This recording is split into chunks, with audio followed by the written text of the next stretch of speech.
The Word of God is alive and powerful, sharper than any two-edged sword, piercing even to the dividing asunder of the soul and spirit, and of the joints and the marrow, and is a critic of the thoughts and intents of the heart. All Scripture is God-breathed, and is profitable for doctrine, for reproof, for correction, for instruction in righteousness, that the man of God might be mature, thoroughly furnished unto all good works.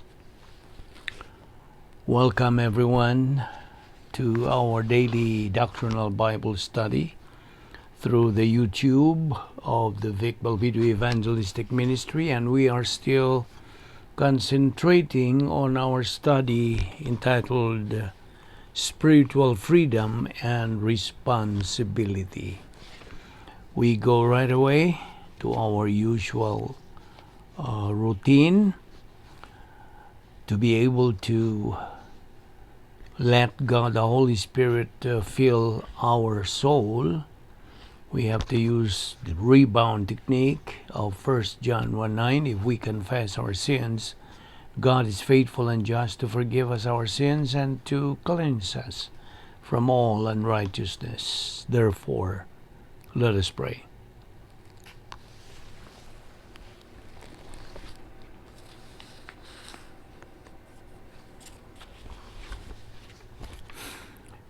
We thank the Heavenly Father for the privilege and opportunity of studying your word today.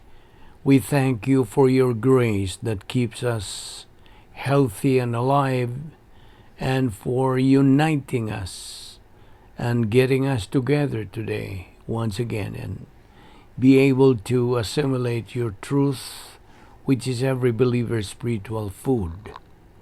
We thank thee that you made us members of the royal family of God through the baptism of the Holy Spirit, and for putting us in this unique age, otherwise called the age of equal privileges and equal opportunities.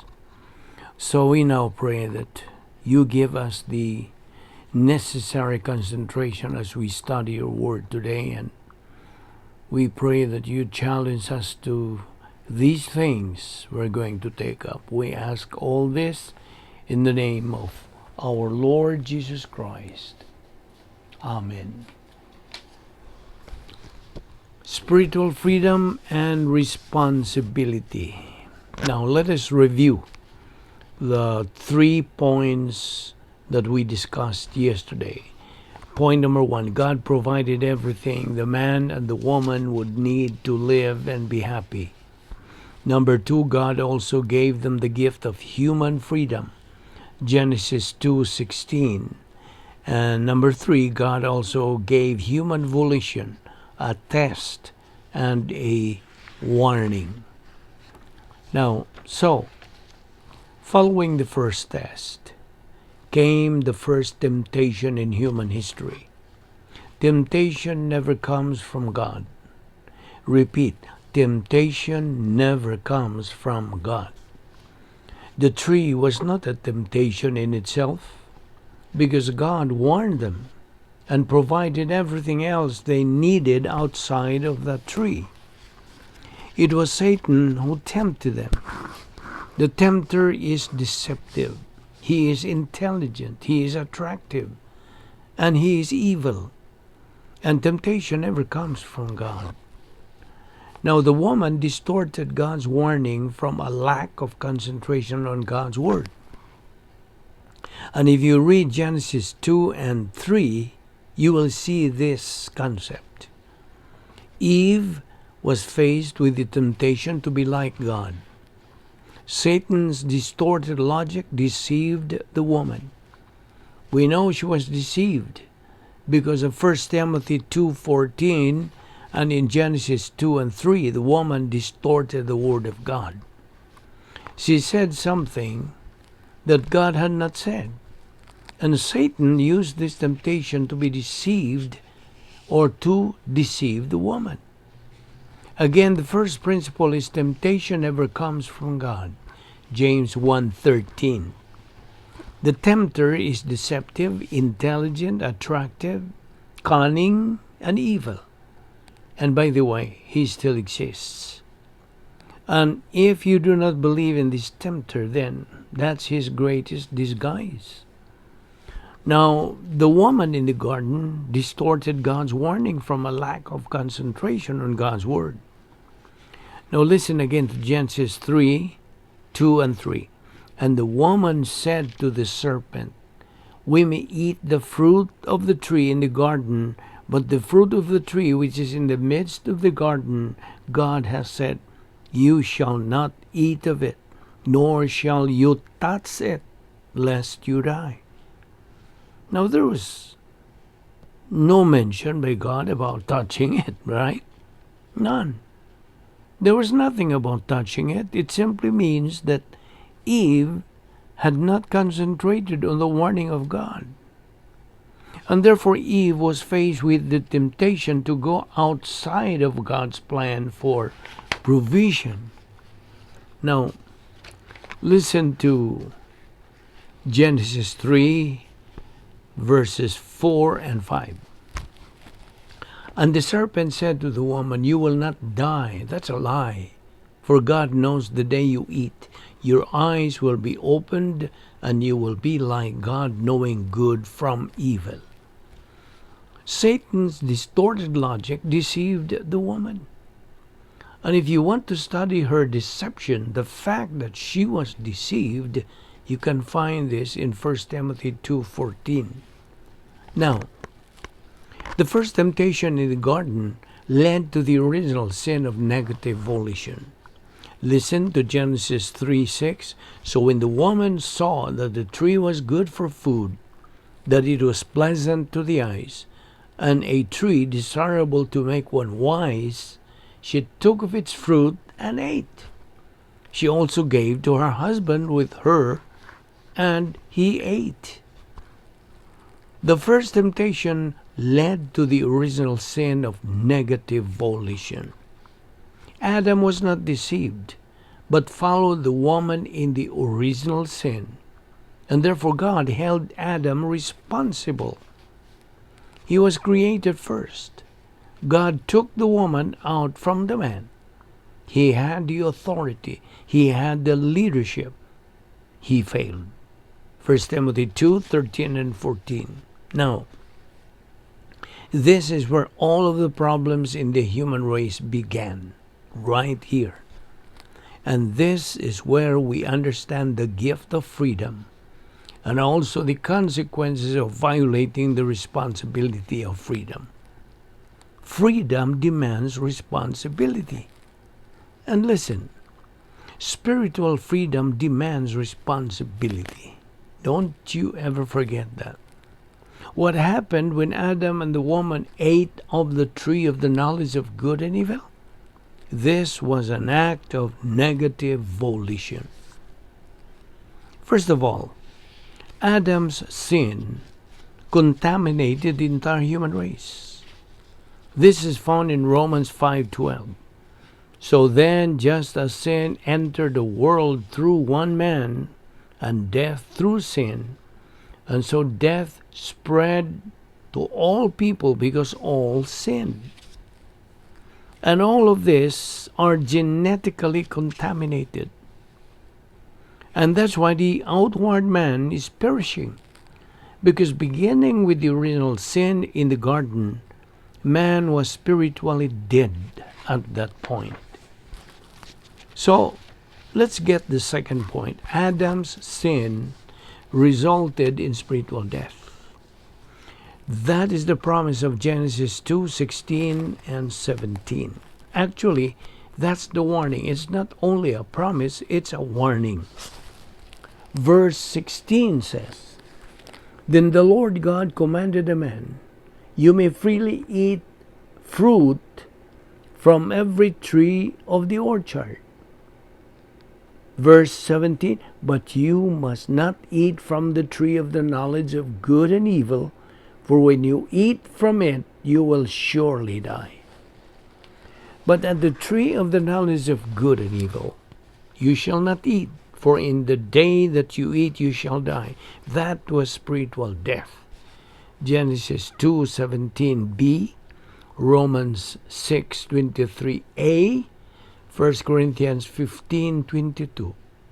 For as in Adam all die, Ephesians 2:1, and you hath he quickened who were dead. Listen, all of us are born spiritually dead because of the contamination of the original sin. Not only that, we received the sin nature. We can find this in Genesis 5:1-3, Psalms 51:5, Ephesians 4:22, which says, "You were taught with reference to your former way of life to lay aside the old man who is being corrupted in accordance with deceitful desires," and eventually physical death. Now, in Psalms 51:5, it says, "Look, I was guilty of sin from birth, a sinner the moment my mother conceived me." Now, okay, that's a part of the warning of Genesis 2:17. Actually, in the Hebrew it says, "Dying thou shalt die." Now, first, spiritual death, dying, then physical death, thou shalt die. And the actual physical death of Adam is found in Genesis 5:5, which says the entire lifetime of Adam was 930 years, and then he died. Now the question is, how serious is the consequence of violating God's framework of our freedom? How serious is sin? Sin is so terrible that one act of Adam and one act of Eve brought the generation depravity and indescribable suffering to all humanity. Now the question that I want to ask and I want to answer is so that you do not misunderstand the subject. What was the original sin? The answer is negative volition. Now, fortunately, God gave them a promise, which is a grace solution. So in this great study in Genesis chapter 1, we have the creation of the first man and woman. We have the first test of human volition. We have the first problem in human history. And we also have the first promise of the grace solution. The man and the woman used human works to try to solve the problem of sin. And this is where we will get into legalism, tabooism, and a whole misunderstanding of grace. Now, let me repeat this point. The man and the woman used human works to try to solve the problem of the original sin. This was the first instance of human religion. Listen to Genesis 3:7. Then the eyes of both of them were opened, and they knew that they were naked, and they sewed the fig leaves together and made themselves coverings. Listen, this is the first act of religious activity. This is an illustration of works without grace. The man and the woman used human works to try to solve the problem of sin. This was the first instance of human religion in history. They tried to make themselves acceptable to God, but they were still guilty. Listen to Genesis 3:8. And they heard the sound of the Lord God walking in the garden in the cool of the day. And Adam and his wife hid themselves from the presence of the Lord among the trees of the garden. And if you look at verse 10, Adam admitted he was afraid.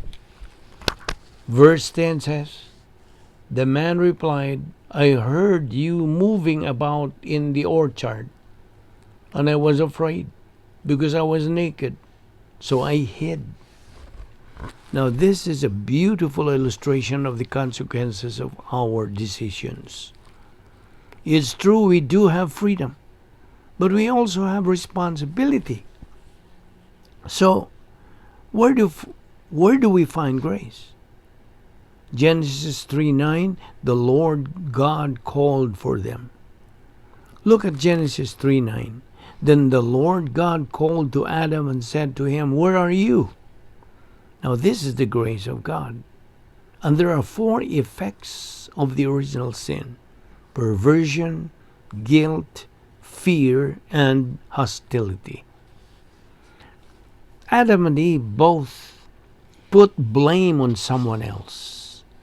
If you read Genesis 3:12 and 13, you can see this principle. Listen to it. Then the man said, "The woman whom you gave to me to be with me, she gave me of the tree and I ate." And then God talked to the woman and she said, "The serpent deceived me and I ate." Now, what is the difference between freedom and responsibility, and what we find in Genesis 3:12 and 13? They did not accept the responsibility of their own bad decisions. They were given freedom, but they were also given warnings to the use of that freedom. Listen, freedom does not mean we do everything we want. Freedom must have responsibility. Freedom must have a framework in which to operate.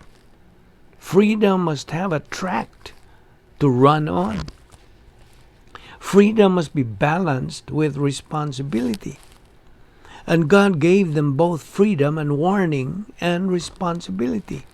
Now, fortunately, the story does not end there. Because with the problem and with the sin and with the failure came a promise of a grace solution. This is the magnificent grace of God. This is the concept of grace. The first promise of a grace solution is found when God describes the future work of the cross, where Satan will bruise the heel of Jesus Christ, but Jesus Christ will smash the head of the serpent. Now listen to Genesis 3:15. "And I will put enmity between you and the woman, and between your seed and her seed, and he shall bruise your head, and you shall bruise his heel."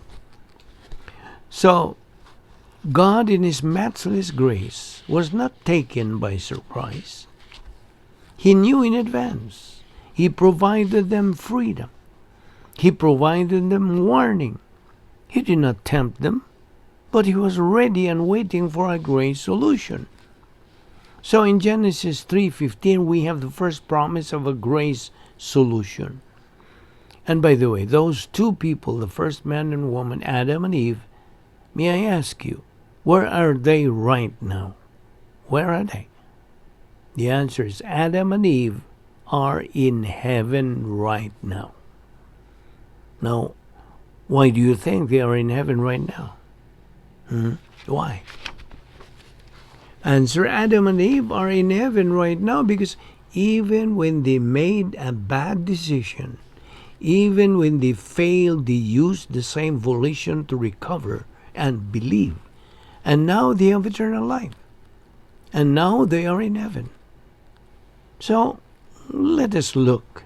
And I think this is important in the beginning of this series to establish this concept. So let's look at the first picture of redemption. Now, again, on the first picture of redemption, sin is the barrier between God and man. At the cross, Jesus Christ would remove the barrier and open the door to God, so that anyone could have the freedom to approach God by faith in Jesus Christ. You see, grace and faith go together. Grace is what God provides, and faith gives us the opportunity to receive what God supplies through grace.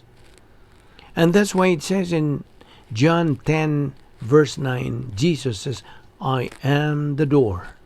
By me, if any man enter in, he shall be saved.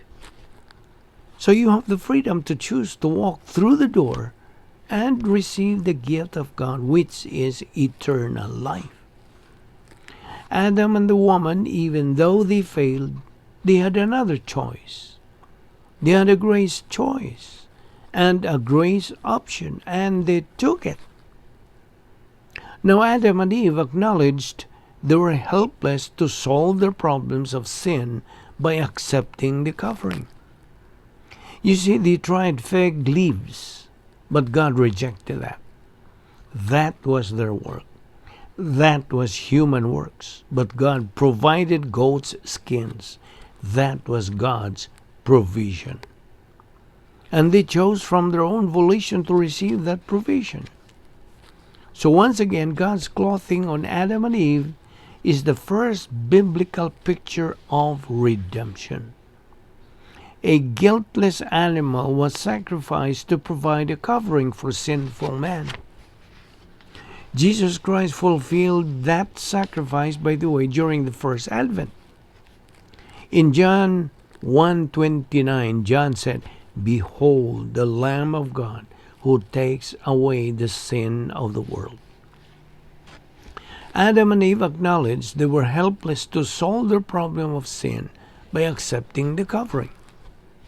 They were saved by looking forward in faith to the promised Redeemer. Even as we look back by faith, salvation has always been the same.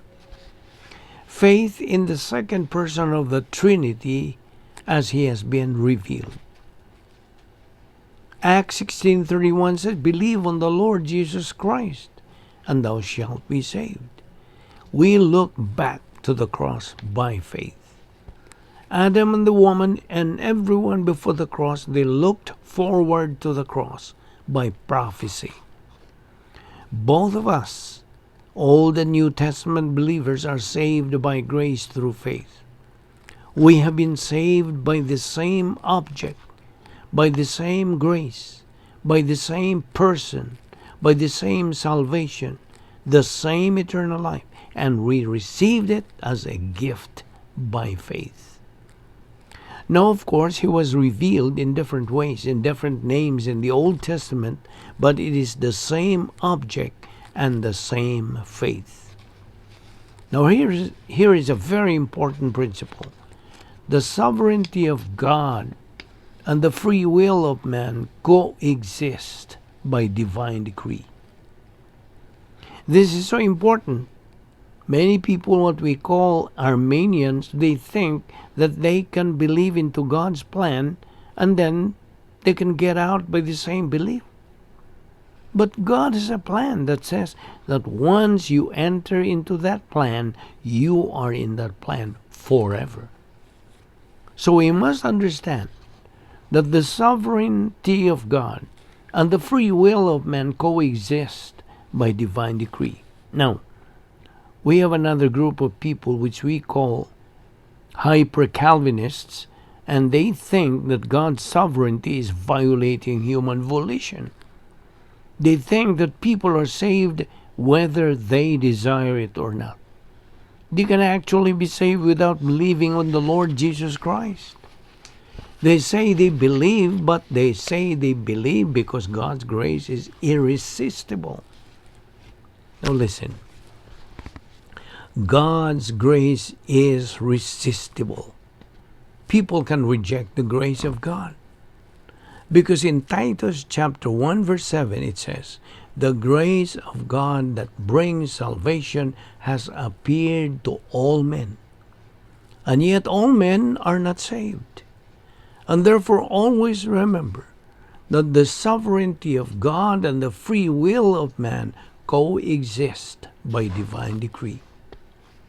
God allowed the fall, the original sin, because He places a very high value on human freedom. The happiness that God designed for His higher creatures is the happiness of being freely, voluntarily united to Him by positive decision called faith in Christ. That's why Romans 5:1 says, "Therefore, being justified by faith, we have peace with God through our Lord Jesus Christ." So, let's review the concepts which we have studied in the concept of the first man and woman in the book of Genesis. We have studied a small summary, a brief summary of Genesis 1 through Genesis 3:21.